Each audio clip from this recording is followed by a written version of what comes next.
नमस्कार. मी सागर येळूरकर आणि आपल्याबरोबर आता आहेत प्रमोद गुरव, CA फायनल. यांचं कन्सल्टिंग आणि यांचं ऑफिस मुदादेठ आणि कोल्हापूर येथे आहे. हे आपल्याबरोबर आता जे गुरुकुल बद्दल आपली जी काय त्यांची संकल्पना आहेत ते आपल्यासमोर मांडणार आहेत. आपली जी काही संकल्पना आहे गुरुकुल संदर्भात ती काय असणार आहे?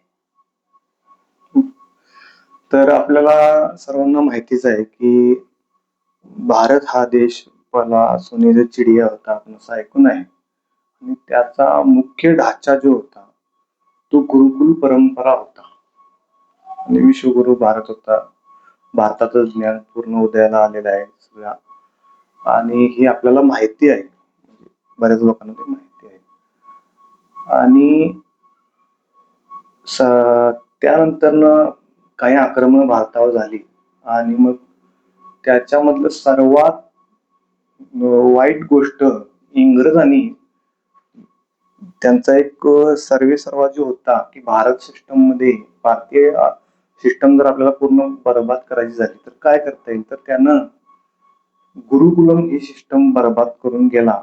आणि आपण आता जी एज्युकेशन सिस्टम फॉलो करते सगळी ती इंग्रजांची सिस्टम आहे. इंग्रजांनी ती सिस्टम आहे.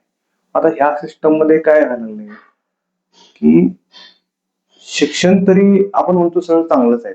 ज्या शाळेतून कलेक्टर निर्माण होतो, ज्या वर्गातून ज्या शाळेतून कलेक्टर निर्माण होतो, IPS IAS निर्माण होतो, त्याच शाळेतला दुसरा मुलगा हमाल व्हायला लागलाय किंवा एखादा साधा कामगार व्हायला लागलाय. प्रश्न, तो कलेक्टर होतो आणि दुसरा हमाल होतो, मग त्याची बुद्धिमत्ता आणि असं तसं हा प्रश्न नाही आहे मध्ये. प्रश्न आहे तो कलेक्टर होऊन पण सॅटिस्फाय नाही आणि हा त्याचं कार्य करून काहीतरी व्यवसाय करून त्यामध्ये सॅटिस्फाय नाहीये. मग सॅटिस्फिकेशन नेमकी गोष्ट काय आहे? मग काय शिक्षण प्रणाली चुकीची झालेली आहे, काय आपलं काय ध्येय उद्दिष्ट चुकीची झालेत, नेमकं याचं काय एंड सोल्युशन आहे? त्यामुळं आपण हे गुरुकुलम करत आहे असा एक प्रश्न झालाय, म्हणून आपण ते करत आहोत. अच्छा. आता तिथं तुम्हाला काय घडतंय या गुरुकुलम गुरुकुलम सर्व करायचं तुमचे जे उद्देश आहे तिथे काय घडतंय? सद्यस्थितीला बऱ्याच गुरुकुलमचा आता बऱ्याच लोकांना हे समजत असं गेले. आता मीडिया क्षेत्रामुळे भरपूर क्रांती झाल्यामुळं बऱ्याच ह्या गोष्टी लोकांच्या पर्यंत चांगल्या चांगल्या गोष्टी पण पोहोचत आहेत.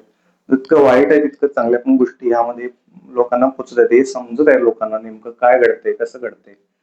आणि ह्या गोष्टी युट्यूब, फेसबुक याच्या माध्यमातून चांगले काही व्हिडिओ करणारे व्यक्ती आहेत त्यांच्या माध्यमातून ह्या गोष्टी समजू लागलेल्या आहेत. सद्यस्थितीला काय झालंय की मग गुरुकुलम करायचं असं बऱ्याच लोकांचा विचार झालेला आहे. करतात पण विचार लोक. पण आता सद्यस्थितीला गुरुकुलम नावाच्या खाली आता काय चालू आहे की एखादा आध्यात्मिक व्यक्ती जर उठला तर तो काय करतो, एखादा आध्यात्मिक गुरुकुलम जर केलं त्यानं, मग काहीतरी टाळ वाजवायला शिकवणे किंवा थोडस तबला शिकवणे, शास्त्रीय संगीत शिकवणे, त्याला काहीतरी धार्मिक ज्ञान देणे, इथपर्यंत ते मर्यादित राहायला लागले. आणि शाळेतलं शिक्षण आहे ते आपल्याला जे आपण म्हणतो कलेक्टर व्हायला पाहिजे किंवा मुलगा शिकायला पाहिजे, तर ते शाळेतलं पण शिक्षण आपल्याला टाळता येणं झाले. म्हणजे आता सुवर्ण मध्य जो आहे तो सुवर्ण मध्ये साधता येणं झालाय असं एकंदरीत दिसतंय. मग त्याच्यासाठी जर तुम्हाला सुवर्ण मध्ये साधायचं म्हणलं तर अशी काही सिस्टम भारतात पूर्वी तरी होती तुम्हाला माहित आहे, पण आता तरी आहे का? तर आहे. तर गुजरातला सुतारिया गुरुकुलम म्हणून तुम्हाला माहिती असेल नसेल मला माहित नाही. जिथं करोडपतीचा मुलगा पण शिकायला आहे, जिथं सामान्य व्यक्ती जी आहे त्याचा पण मुलगा तिथं त्या गुरुकुलमला शिकायला आहे. आणि तिथं सर्वांगीण विकास या गुरुकुलमच्या माध्यमातून केला जातो. आणि त्यामध्ये कसं आहे की यामध्ये गुरुकुलम करत असताना मुख्यतः सर्व लोकांनी विचार हा केला पाहिजे की आपण ज्याच्याकडं आपल्या पाल्याला सोपवत आहोत तो कितपत व्यक्ती गुरु होण्याच्या लायक आहे. सद्यस्थितीला आपण बघितलं आपल्या सिस्टम मध्ये आता एज्युकेशन सिस्टम आपण जे बघतोय त्यामध्ये एखाद्या शाळेत आपण घातलं तर त्या शाळेतले एक 10-15 शिक्षक असतील तर त्यातले हाडातले शिक्षक म्हणणारे क्वचित एक 2-3च असतात, म्हणजे असतील पण नसतील पण क्वचित. आमच्या वेळी आम्ही बघितलं बाकीचे शिक्षक ते काही शिकलेले नाहीत असं नाही, पण ते जसं एक कुंभार मडकं करतो त्याची ती कला आहे, पण सगळ्यांना मडकं करता येते असं नाही आहे. एक चित्रकला ही कला आहे.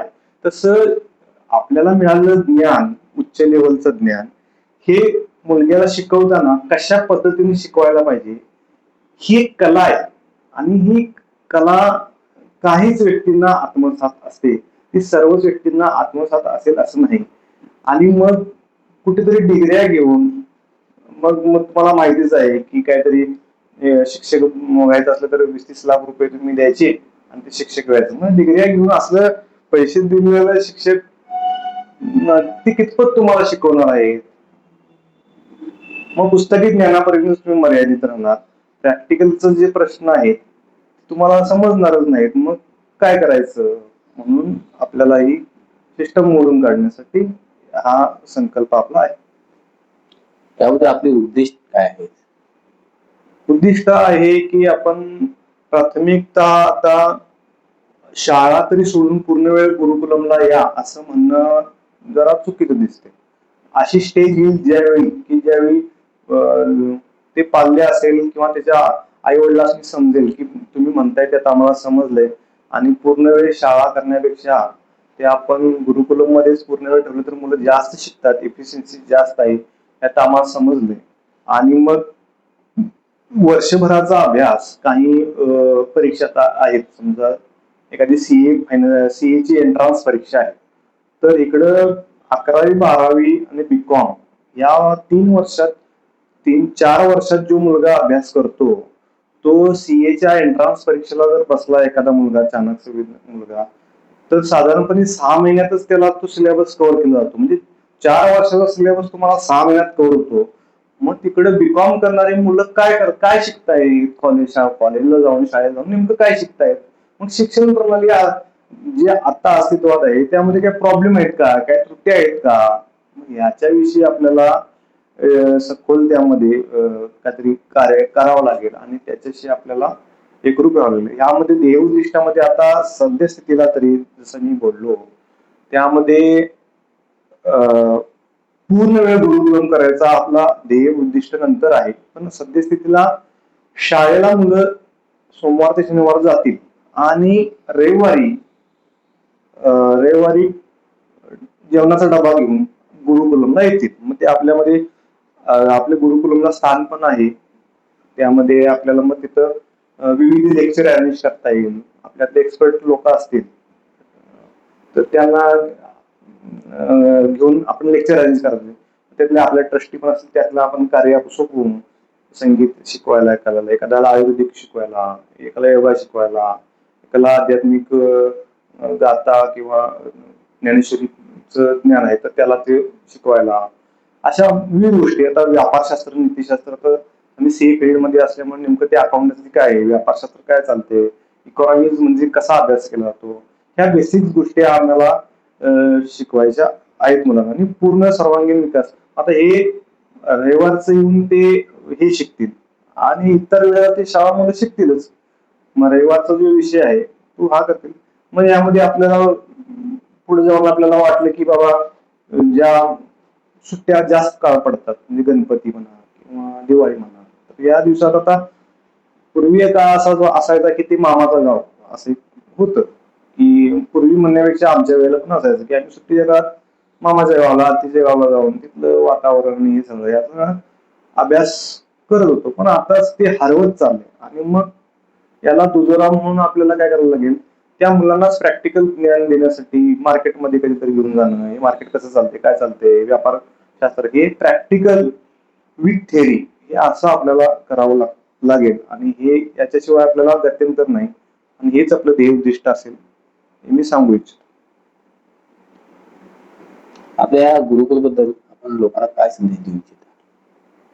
गुरुकुलम ही आताची इतकी गरज आहे की त्यामध्ये तुम्हाला एक उदाहरण द्यायचं म्हटलं तर मी खासदारांच्या सोबत बोलत होतो. खासदार होते त्यांच्यासोबत बोलत होतो आणि त्यांनी मला सडनली म्हणाल्या, काय चाललंय जगात काय समजत नाही. एक कलेक्टर व्यक्ती आणि त्यानं स्वतःला गोळी झाडून आत्महत्या केली. आणि तो कलेक्टर व्यक्ती त्यांनी सांगितलं की काय, तर तो नंतर आम्ही विचारपूस केली तर कुठं, तर तो एका असं योगा शिक्षक आहेत, नाव सांगत नाही मी. तर त्या भारतात प्रचलित आहेत ते, भारतभरामध्ये प्रचलित आहेत ते. तर त्यांच्या तो सत्संगला जात होता किंवा आणि ते सत्संगामुळे अशी लोक एक निगेटिव्हिटी निर्माण व्हायला आली आणि असं तसं. हे असं करण्याचं काय कारण, तर त्याला त्यांनी म्हणाले की त्याच सत्संगी असल्यामुळे त्याला डिसिजन घेता येत नव्हता राईट ऑन रॉंगचा, काय करायचा हा त्याला प्रश्न पडत होता. कलेक्टर तो होता आणि त्याला काही व्यक्ती दबाव टाकून त्याच्या डोक्यावरती बंदूक ठेवून त्याच्याकडून सही काढून घ्यायच्या, म्हणजे राजकीय दबाव टाकून हे काम असं झालंच पाहिजे म्हणून सही करून घ्यायच्या त्याच्याकडून. मग त्याला कळतच नव्हतं की नेमकं मला काय करायला पाहिजे आता, आणि त्यामुळे ते आपण हे चुकीचं सगळं करतोय असं त्याला वाटल्यामुळं स्वतःला संपवण्याचा त्याने निर्णय घेतला. मग इतकं ज्ञान आपण त्या कलेक्टरांनी IPS IAS आपण इतकं ज्ञान द्यालोय आणि इतकं भ्रष्टाचार वाढायला आहे, एवढं सॅटिस्फॅक्शन नाही आहे. मग याचं एंड सोल्युशन काय, आपलं ज्ञान देतानाच आपण चुकावे काय, म्हणजे मुलांना जी तयारी करायला पाहिजे, सर्वांगीण विकास त्यांना करायला पाहिजे, ती आपली तयारी चुकायला लागली का काय. आणि ही जी चुकलेली तयारी आहे समाजात तुम्हाला ती माहितीच आहे आता नेमकं काय चाललंय, कन्फ्लिक्ट मॅटर कसं आहे. आणि ही इतकी स्पीडली वाढणार आहे आता, कारण मीडिया इतका व्हास्ट लेवलला वाढालाय की तुम्ही एखादं युट्यूबला काहीतरी गोष्ट सर्च केली तर ते अल्गोरिदम लिहिलं जातं आणि तशी एखादी कार सर्च मारली तर विविध कारच तुम्हाला येतात. विविध कार. एखादं तुम्ही म्हणला प्रॉपर्टी डिलिंग कुठेतरी बघायचं आहे तर प्रॉपर्टीज तुम्हाला येतात. मग आता त्यामध्ये तुम्हाला काय सर्च मारायचं आहे हा प्रश्न आहे.